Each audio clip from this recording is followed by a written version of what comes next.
Good day, accountancy, business, and management. So today we're going to discuss the statement of comprehensive income. So let's proceed.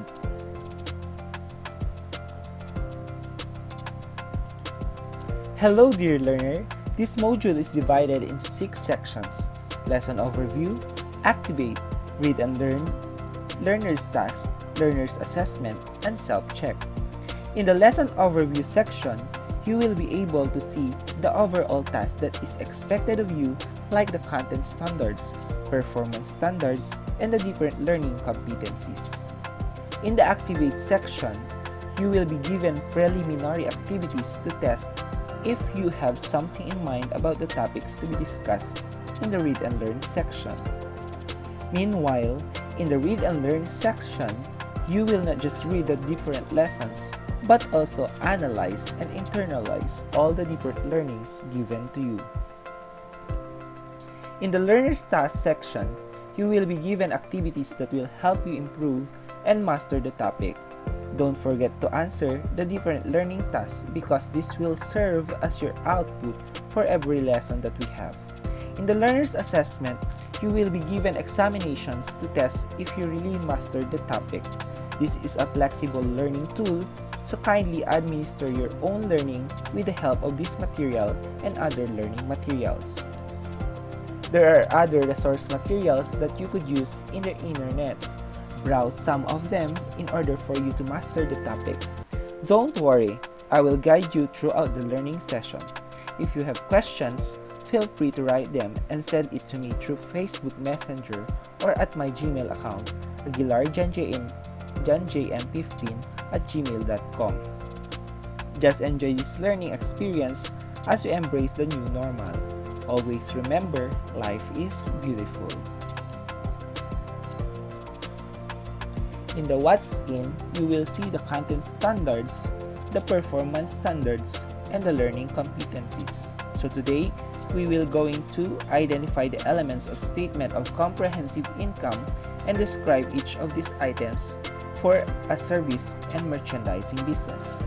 Prepare a statement of comprehensive income for a service business using the single-step approach, and prepare the statement of comprehensive income for a merchandising business using the multi-step approach. Hi, I know you are ready to read and learn, but before we discuss, kindly answer the essential questions for understanding. This will enable you to activate your mind in the different lessons we are going to learn today. Just enjoy! So in the Activate 1, there are 2 things you're going to do. So in letter A, you will give specific account titles for each of the terms below. Number 1, accrual. Number 2, revenues. Number 3, expenses. In letter B, you will give examples of service and merchandising business. So, service business and merchandising business. In the Activate 2, in your Fundamentals of Accountancy, Business, and Management 1 subject, you have learned about the statement of comprehensive income. In your own understanding, what do you think is the importance of preparing this kind of financial statement? So write them down. And in the Activate 3, entitled Baon Ko. So in going to school, your parents always give you money as your allowance or baon. How much is the monthly allowance or baon given to you? Of course, as you go to school, you spend the money in different things like transportation, buying your lunch or merienda, photocopying handouts, phone loads, and so on. Accomplish the template on the next page and list your monthly allowance and different expenses associated with your monthly schooling. So here's the template. Let us try to recall the statement of comprehensive income. Okay, during your fundamentals of ABM1, we have discussed that a statement of comprehensive income is a financial statement that presents a business result of operation for a certain period of time. It is also called as profit and loss statement or statement of income. Can you recall the elements of statement of comprehensive income? I know you have recalled some elements and some were forgotten. Minsan kasi marunong tayong magpahalaga at wag na wag natin kakalimutan ang mga mahalagang bagay. Isa puso at isa isip kasi kailangan mo to sa future mo. Nevertheless, let us try to study again the different elements of the statement of comprehensive income. Are you ready? If you're ready, then let's click the next slide. Okay, let us now discuss the different elements of statement of comprehensive income. You must pay attention. Put your cell phone on silent mode. Don't reply chats from your messenger. There is a time for everything. Sabihin mo sa kachat mo na mag-aaral ka muna. Focus ka. Focus. Okay, if ready ka na, then we will start our lesson. Ask yourself, ano nga ba ang sales or revenue? Cost of sales, gains, losses, expenses. Ilan lamang yan sa mga elements na tinatawag nating statement of comprehensive income. Recall mo nga, ano nga ba ang source ng income or revenue mo as a student? Ano ba yung mga expenses mo? May naiipon ka ba? Or wala ni sentimo ang natitira sa'yo? Okay, alam ko na yung allowance na binibigay ng magulang mo ang source ng income mo. At marami kang expenses gaya ng printing expenses, transportation, internet, at marami pang iba. Statement of comprehensive income is one of the important financial statements in a complete set of final accounts of the entity, as opposed to balance sheet that tells the financial position of the entity at a particular date. A statement of comprehensive income reflects the financial performance of the entity over a period of time. So, tinitingnan natin dito kung ano yung performance ng isang business.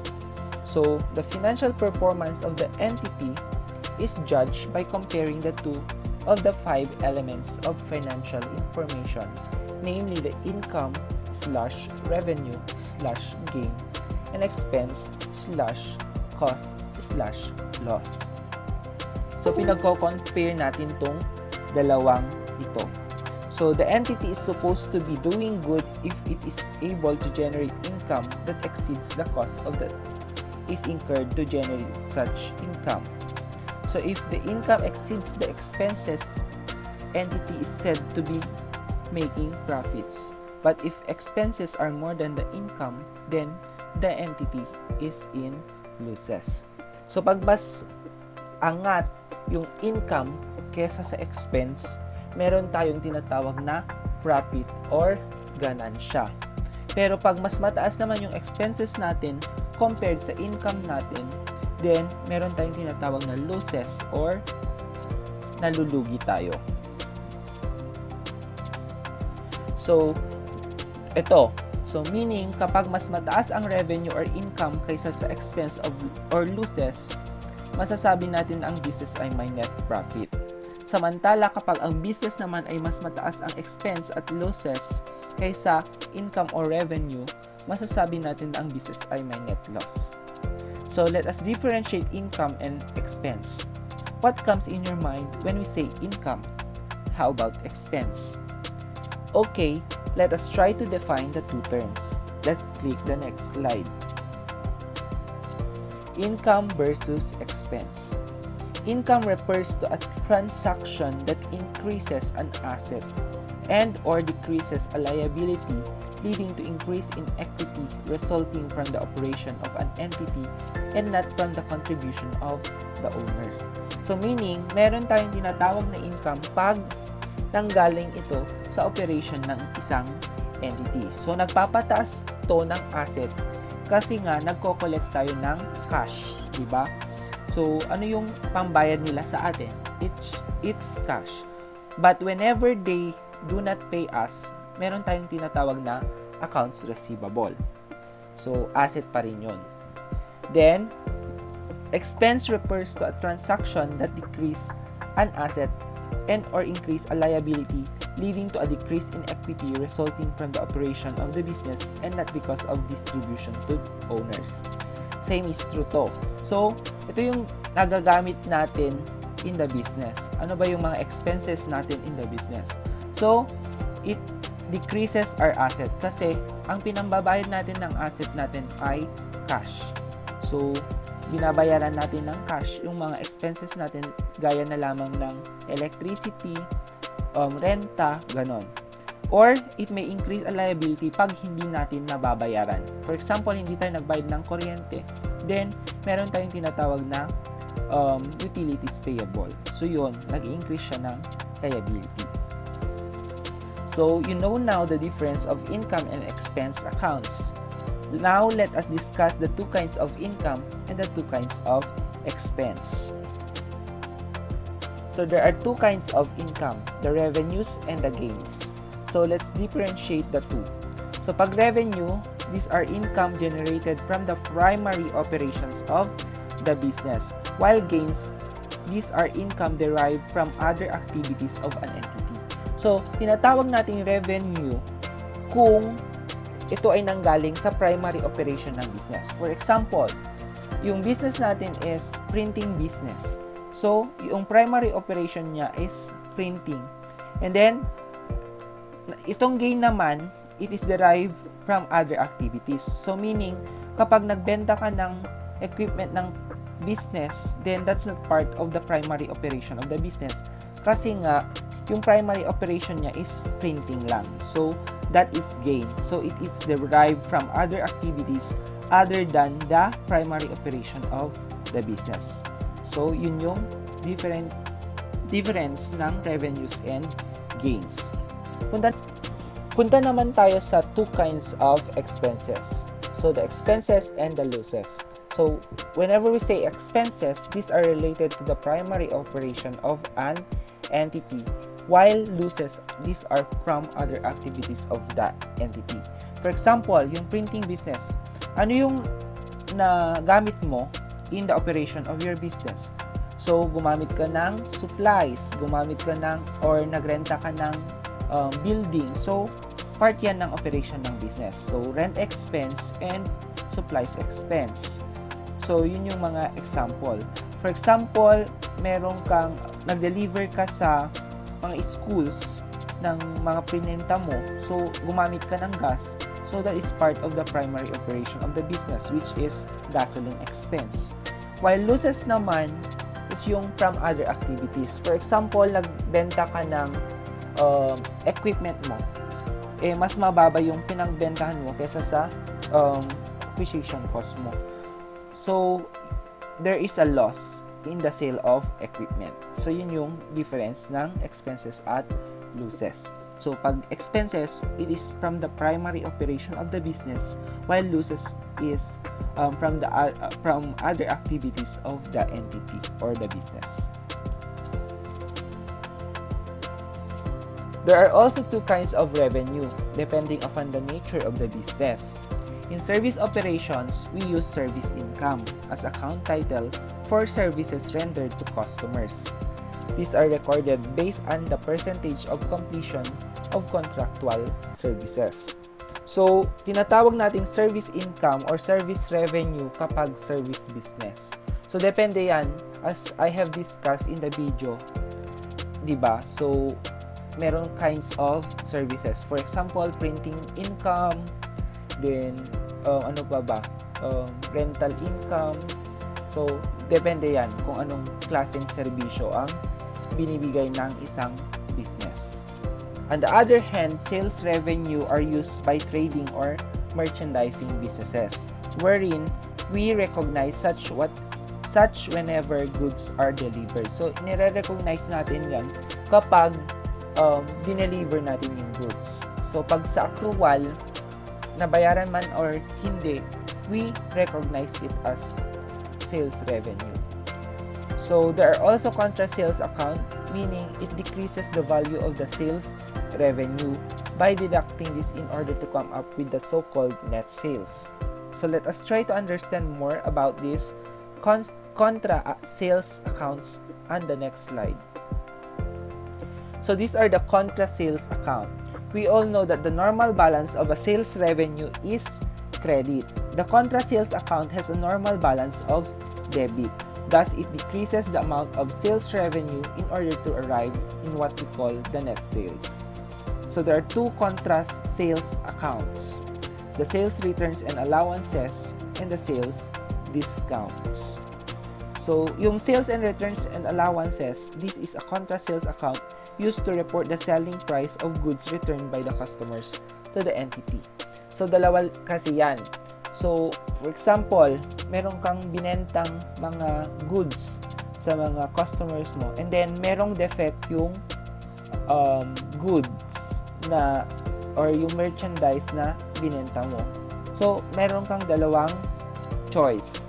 Is it to return or to give the customer an allowance? So pag sales return, yung customer, isinauli niya yung item or yung merchandise. Pag sales allowance, binigyan mo siya ng deduction sa total amount na inutang niya sa'yo. So yun yung sales allowance. So tinatawag yung sales returns and allowances. Pag sales discount naman, this is a Contra sales account used to report the amount of discount taken by customers. For example, binigyan mo ng discount si customer mo dahil maaga siyang nagbayad. So, dinadadak yan sa total sales ng business. So, yung net sales is computed as gross sales less sales returns and allowances and sales discount. So, i-minus natin yung gross sales, or what I mean, yung sales returns and allowances at sales discount sa gross sales. So, gross sales minus sales returns and allowances and minus sales discount. So, yun yung net sales. So, ganun natin kukunin yung net sales. I-minus lang natin si sales returns and allowances at sales discount sa gross sales ng company or ng business.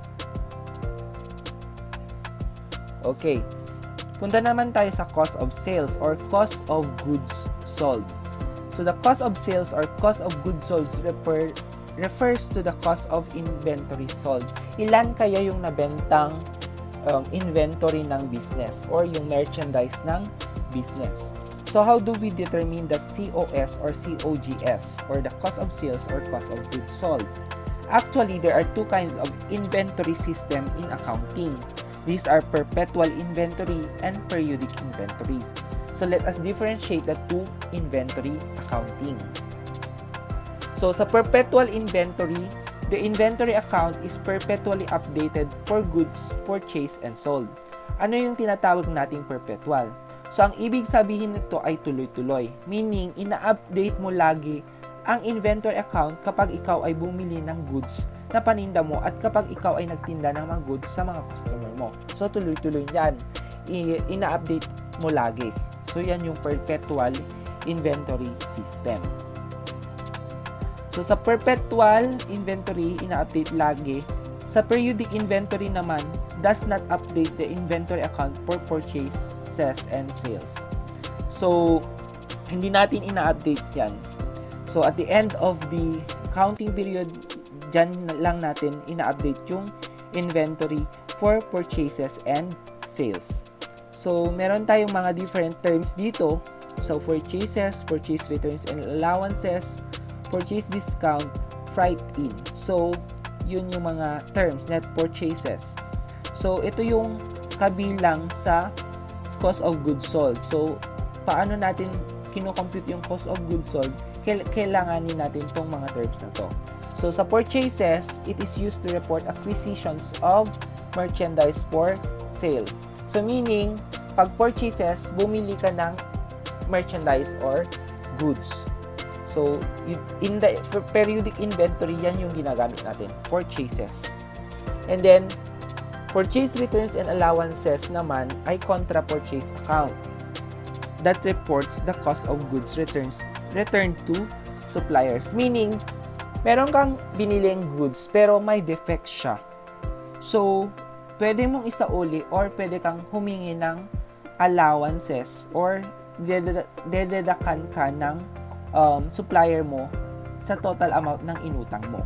So, yun yung allowances. So, purchase returns and allowances. Pag purchase discount naman, ito yung amount na dinis-discount ng supplier sa'yo. For example, bumili ka ng mga goods or merchandise and then nabayaran mo in the specified time. So, binibigyan ka ni supplier ng purchase discount. So, yun yung purchase discount. It is a contra purchase account. So, dinededuct natin yan sa purchases. So, sa total purchases. And then, freight in naman, ito yung, it refers to the shipping cost necessary to bring inventory purchase from the seller to the premises of the company. So, ito yung additional cost sa pre-purchase natin kasi parang delivery cost niya to. So, it is an added amount to the purchases. Kumbaga, tayo yung nagbayad ng shipping cost ng pinurchase natin. And then, the net purchases is gross purchase plus freight in less purchase returns and allowances and purchase discount. Meaning, ina-add natin yung freight in or yung delivery cost ng item or yung merchandise na binili natin sa purchases. And then, yung purchase returns and allowances naman at purchase discount, i-deduct natin sa purchases. So, makukuha natin yung tinatawag nating net purchase. So, tandaan na ang net purchases is gross purchase plus freight in minus purchase returns and allowances and purchase discount. Inventory is determined by actual physical count of merchandise owned. So, sa pag-inventory, dapat binibilang natin kung ilan yung natira sa business. So, cost of sales is determined as follows. Cost of sales equals beginning inventory plus net purchases minus ending inventory. So, yung beginning inventory, i-plus natin yung net purchases. Paano natin kino-compute yung net purchases? Diba, sinabi ko kanina na yung purchases, i-add si freight in, tapos ile-less si purchase returns and allowances, and then si purchase discount. So, yan yung net purchases. And then, ile-less natin yung ending inventory in order for us to get the cost of sales or cost of goods sold. Ano yung tawag natin naman sa beginning inventory plus net purchases?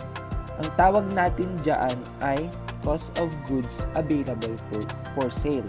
So, meaning, ito yung number of inventory or amount of merchandise na pwede nating ibenta. So, yan yung beginning inventory plus net purchases.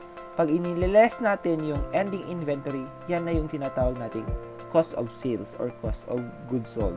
The amount of merchandise na nabenta natin. So, that is cost of goods sold. So, tandaan na ang cost of sales at cost of goods sold ay parehong term lamang. And then next is the operating expenses. Ano nga ba yung operating expenses? So, it refers to all expenses related to the operation of the business other than the cost of sales. Ito yung mga salaries, rent, utilities. So, there are two types of operating expenses. The general administrative expense and the selling expenses. Let's differentiate the two.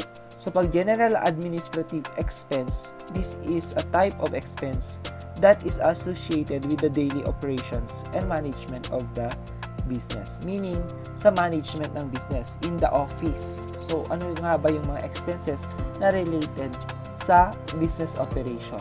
For example, yung mga supplies, gano'n. Rent expense. So, yun yung mga general administrative expense.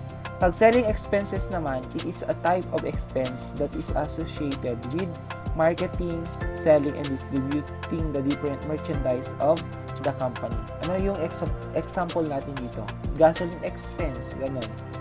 So, advertising expense. So, yun yung mga selling expenses. Ano yung mga expenses related in selling the item or the merchandise. Next is bad debt expense. So, it is the estimated amount of loss resulting from uncollectible accounts receivable. So ito yung expense natin kapag ini-expense na natin kapag alam natin na yung pinautang natin ay uncollectible na, meaning mahirap nang magbayad yung pinautangan natin. So that is bad debt expense debit at i-credit natin yung allowance for bad debts. So yun yung bad debt expense. Ito yung uncollected accounts receivable or yung hindi na natin makokolektang pautang natin. And then losses and other expenses as well as gains and other income are reported separately after the operating section of the statement of comprehensive income. So bale, isineseparate natin yung losses and other expenses as well as yung gains at other income. So after the operating expense, pwede nating ilagay doon yung mga other income and other expenses. So note, the normal balance of a revenue account is credit. The normal balance of expense accounts or account is debit. So after reading the different terms, I believe you have familiarized yourself and ready to take the next challenge. For now, take a deep breath and relax. Okay, so let's go on. Let us try to discuss the acceptable formats of statement of comprehensive income. Basically, there are two accepted formats, the single-step statement of comprehensive income and the multi-step statement of comprehensive income. So, in the single-step statement of comprehensive income, ito yung mga guidelines. So, I have a question. Do you know how to prepare the single-step statement of comprehensive income? If yes, then probably you have a sharp mind because I already discussed that in the fundamentals of ABM 1. If not, then let us recall how to prepare the single-step SCI. First thing you should do is to write the heading at the uppermost part of the report and the name of the entity, the title of the financial statement, which is the statement of comprehensive income, and after that is the accounting period commonly stated as for the blank ended blank. So, yung mga blank, for the, ano yung month, and then ended for the year or for the month or for the quarter. Then ended, ano yung specific, December 2020, June 2020, so depende yan. And then, after making the heading, the next step would be to list the revenue account on the upper leftmost for the account title. And beside it is the amount. Then, compute all the revenue to a single amount. Next step is to list all the expense accounts after the revenue accounts. Then, beside it is the amount. After that is to compute all the listed expenses into a single amount. Then, after listing all the necessary information, deduct the total expenses from the total revenue to arrive at the net income or net loss. If total revenues are higher than total expenses, then that will be a net income or net profit. On the other hand, if the total revenues is less than the total expenses, then it will be a net loss on the part of the business. Of course, do not forget the peso sign on the uppermost amount and on the totals. Don't forget the double rule principle. So, here is an example of a single-step statement of income. So, makikita nyo dyan, ito yung heading. So, ito yung heading niya. So, una yung pangalan ng business, then name of the financial statement, which is the statement of income, and then the accounting period or reporting period. So, for the year ended December 31, 2019. So, that is an example of a heading. And then, next is the revenue account. So, sales revenue. And then, beside it is the amount. Then, total sales revenue. Then, list all the expenses here. So, example are advertising, depreciation, and so on and so forth. So, beside it are the amounts, then the total expenses, and then the total sales revenue, ima-minus natin yung 110,000 dito from the total sales revenue. So, we get a net income of 390,000. So, mas mataas yung sales revenue kesa sa expense. So, meron tayong tinatawag na net income or net profit. But, kung mas mababa itong net total sales revenue kesa sa total expenses, then magne-negative to. So, net loss. So, di ko ma-double rule kasi naka-PowerPoint. Kapag Word document, okay naman. Okay, so please double rule pa din ha. Okay, so i-double rule dapat to. 2 linya. Sa multi-step SCI naman, so you have learned about the single step SCI. So now let us also try to know and understand the multi-step statement of comprehensive income. So in the multi-step statement of comprehensive income, the presentation is more complex than the single step, in which there are several subtotals before we can determine the net income or the net profit. Basically, most merchandising businesses use this type of format in making their statement of comprehensive income. So the subtotals give additional information in order for the users to understand the operation of the business. So the first subtotal that we could see is the net sales, as I have discussed na kanina. The net purchases, diniscuss ko na rin kanina. Then, cost of goods available for sale, ano to? Yung beginning inventory plus net purchases. And then, cost of goods sold, diniscuss ko na rin kanina, yung beginning inventory plus net purchases minus ending inventory. And then, the gross profit, paano natin kinocompute yung gross profit? So, i-discuss ko mamaya. And then, operating profit, and last is the net profit or loss. So, here are the formula in getting each subtotals. So, sa net sales, it is equal to sales less sales returns and allowances plus sales discount. Okay, so, yan. So, pagplasin mo yung sales returns and allowances and sales discount, tapos i-minus mo siya sa sales. Or pwede rin namang sales minus sales returns and allowances minus sales discount. Depende na kung ano yung technique mo. So, basta yung dalawang item, yung sales returns and allowances at sales discount, dapat i-minus mo yan sa sales. And then, sa net purchases naman, it is equal to purchases plus freight in minus purchase returns and allowances and purchase discount. Kumbaga, pagplasin mo yung purchases and purchases and freight in, and then i-deduct mo yung purchase returns and allowances at purchase discount.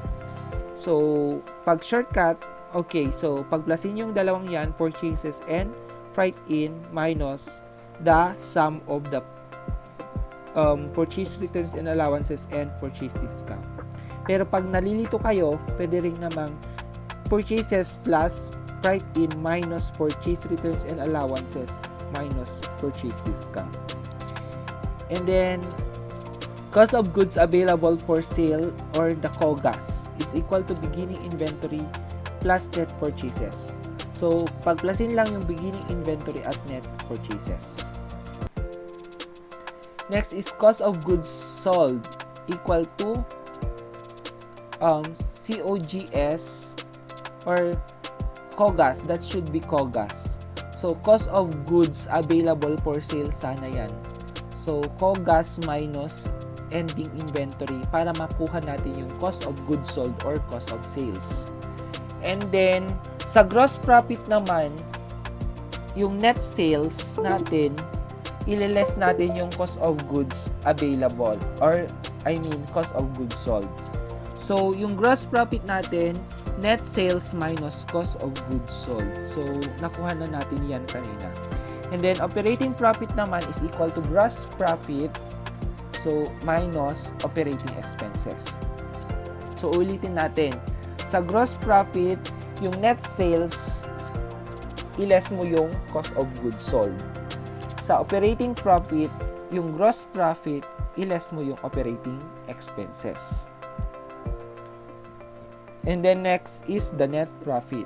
So the net profit is equal to operating profit plus other income and or less other expenses or less tax expense.